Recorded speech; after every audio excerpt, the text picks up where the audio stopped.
All right, all right, all right. NBA 30 teams, 30 minutes, another 15-minute one.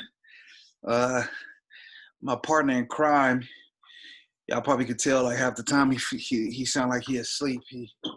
His kids is putting him through it, so gotta bang these out. So I'm gonna do this one dolo. Charlotte Hornets. Charlotte Hornets. Uh, Interesting all season. Gordon Hayward signing, but I think their future all rests on Lamelo Ball. One thing that I saw that was very interesting to me is that he's this high pick, number 3 overall pick. A lot of excitement about him throughout the league, but I don't know if he's going to get enough touches to start off with. You have Gordon Hayward, who is trying to reclaim his mantle as an all-star player. At one time, there was a discussion of who was better, Gordon Hayward, Jimmy Butler, and Paul George. We've seen what Jimmy Butler did this postseason, having that game where he went toe-to-toe with LeBron. His team got to the conference finals, him being the best offensive player on that team. You saw what Paul George did that season, his last season in Oklahoma City, where he was legit MVP candidate. And Gordon Hayward's kind of went to the fallen to the wayside here. He had that situation where he famously got injured on the first game with the Celtics, and it's just been a series of maladies since then. And this offseason, there was a lot of talk of him wanting to go to Indiana, and Boston and Indiana couldn't execute a sign and trade. So Charlotte came in as a white knight and saved the offseason for him and gave him a payday that a lot of people thought he was overpaid. I'm fine with the payment. If you look at it just as a tactical thing, I think I would have loved to see him on a better team. A team that could use his skill set. I'm not sure where he's at mindset-wise, if he's ready to be the number 3 again or number 2 again, if he really wants it to be his show. If that's the situation, that would be a shame because I really want to see what Lamelo Ball has. In comparison of him to his brother, his brother was someone that was always very hesitant to shoot, always very hesitant to actually handle the ball in the half court. He was someone that, and hesitant might be the wrong word, but his game was to get the ball and to push it. He would run the pick and pass, but he's not someone, there was a lot of Magic comparisons. There were a lot of Jason Kidd comparisons to him. And I didn't think that they were apt because Jason Kidd was, 1, a freak athlete, and 2, Jason Kidd just pushed the pace and was downhill all game. Attacking. And Lonzo was never that. I think it was more of a hype train than actual skill set that had him picked so high, to tell you the truth. But, it remains to see what Lonzo is. He's worked on his jumper, and his form actually looks really good. And I'll talk about him more in the Pelicans, because if that is his case, then maybe you can compare him aptly to Jason Kidd, late stage Jason Kidd on Dallas Mavericks, where he wasn't the downhill force, but he was a jump shooter, but that's neither here nor there. Now, his brother, Lamelo, is a downhill player, passes the ball, not afraid to shoot the ball, very exciting player. I remember when I saw him on ESPN draft slips on top of the draft board. I was shocked, because, he was playing overseas in these BS leagues, and I thought it was kind of over for him as, this lottery type talent, but he obviously has that game. If you watch him play, he's a very exciting player, attacks downhill, loves to make the flashy passes, looks like a competitor. And I would love to see a situation where the ball is going to be in his hand, but you have Gordon Hayward, who, like I said, looks like he wants to reclaim his mantle as one of these top players in the leagues. You have Devonte Graham, who had a breakout season last year, has been hot shooting again this year in the preseason. So we'll see what that portends to in the regular season. He looks like a dynamite player, dynamite offensive player, dynamite offensive scorer. I saw some comparisons to Isaiah Thomas. I think he's more of a shooter. He's actually built a little bit bigger, a little bit thicker than Isaiah is. I'm not sure if he's as downhill as Isaiah was. Isaiah would attack ferociously downhill, through his body into people. Devonte Graham's more of a shooter, but he's a great shooter, a great scorer. He might be best suited for a bench role, being a bench dynamo and coming off and, microwaving and getting you buckets that way. But, he's a young player. He's going to want to prove himself. P.J. Washington, another young player who wants to prove himself. He looks like he's gotten better. His handle's gotten a little bit tighter.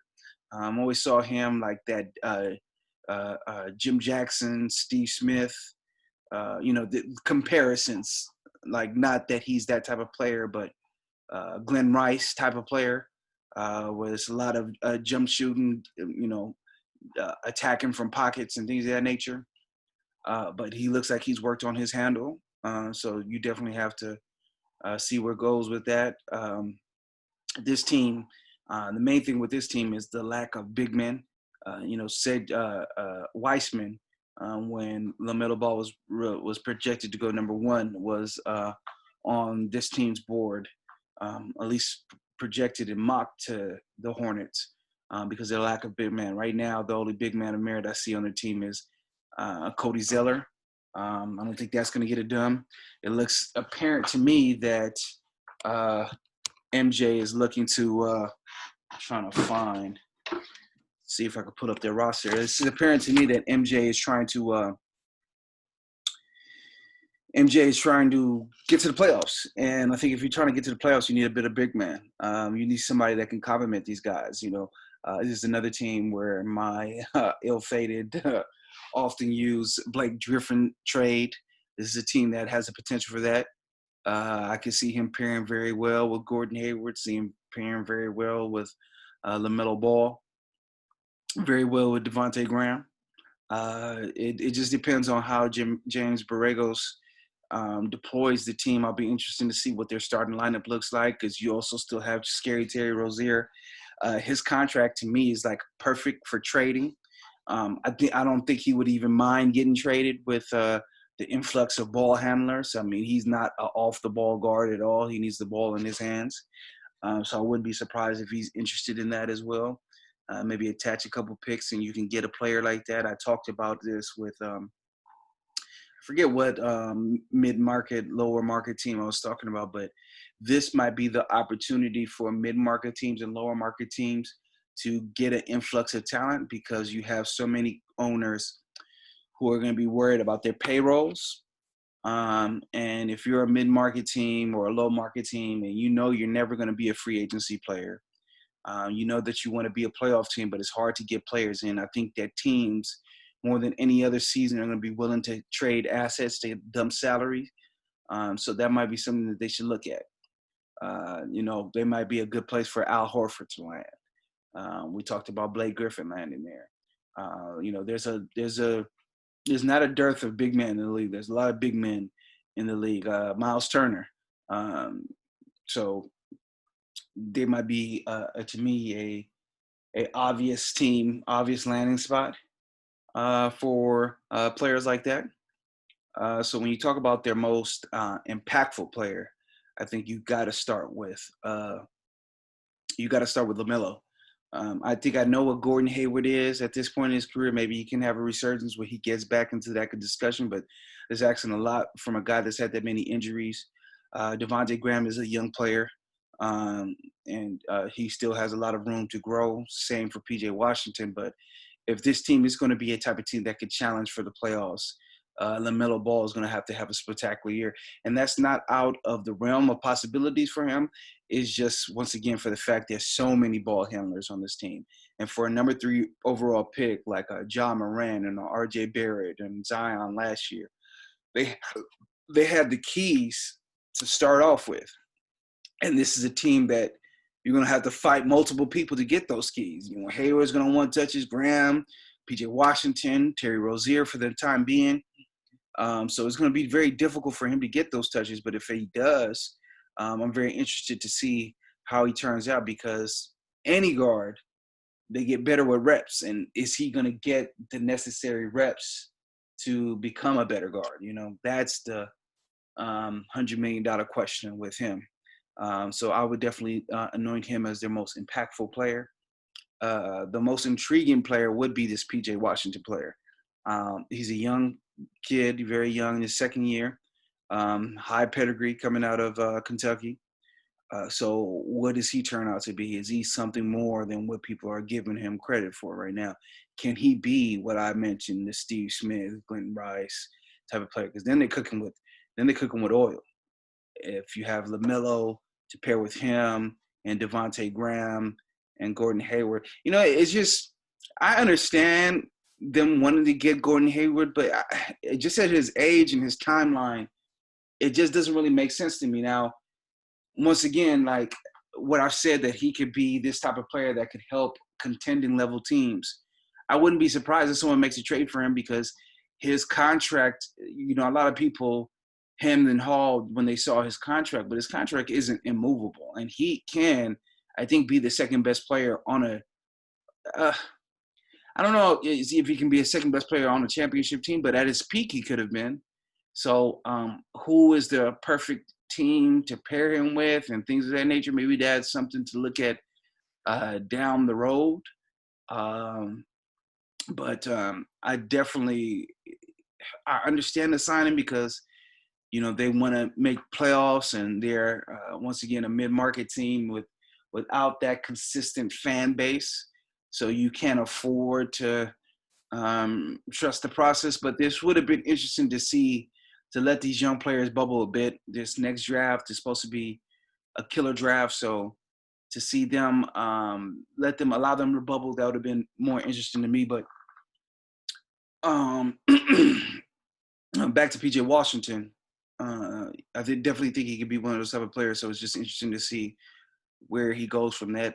Like I said, I watched him play the last preseason game, and he was eager to bring the ball up court, eager to attack off the dribble. So he reminded me of those players that I mentioned before. So if he takes a leap, like I said, once again, they're cooking with oil. As far as their playoff chances, regular season chances, I don't know. They have a lot of guards. So their style of play, depending on how they play, I think they're going to play aggressive and push the pace. They are a team that semi is built for like a coronavirus stringy. There's no telling how it's going to hit the NBA. They're playing in the middle of this pandemic and hitting all-time highs, but they're also playing with a vaccine coming. So I wouldn't be surprised if things kind of swing back to normal as far as fans getting in the stadiums and things quicker like that. But if I'm wrong and if there are problems and there are multiple players out for multiple games on these high ascending teams, a lot of these teams don't have the depth in ball handling. I think the most important thing in scoring like this team does, as far as you have a Devonte Graham, you have a Rozier who probably thinks he could be a 20-point per night guy. You have a Lamelo Ball and Gordon Hayward that can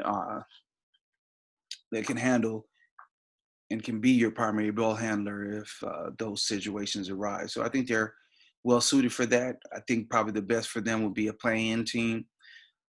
They have the talent with Graham and Hayward to make that interesting, but I think that's probably their ceiling playing game, and that would be a good thing. Once again, I think they're a prime trade target with Rozier's contract, a couple other contracts, maybe get a big man, an impact big man, and then you can actually talk about a serious, firm playoff standing.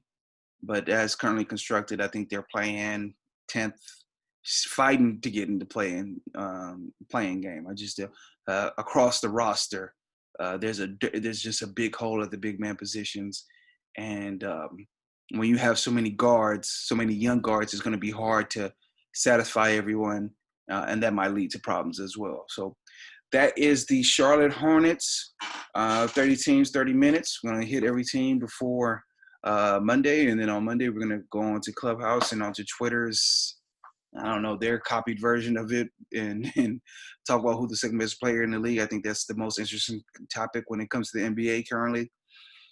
Predictions are nice, but we don't know what these teams are going to look like in the end right now. If the finals are played right now, you seeded, I don't think anyone is in the tier with the Lakers. So, but there's always going to be trades, and there's always going to be injuries, and always going to be other interesting things that pop up. I'm sure teams are going to make a trade to try to better themselves, especially with this Giannis boogeyman off the table. I think teams are going to focus on the here and now, and I wouldn't be surprised if there's a couple blockbusters, but we'll definitely have that conversation. Thank you for tuning in. Hit the subscribe button. 30 teams, 30 minutes. We'll be at you.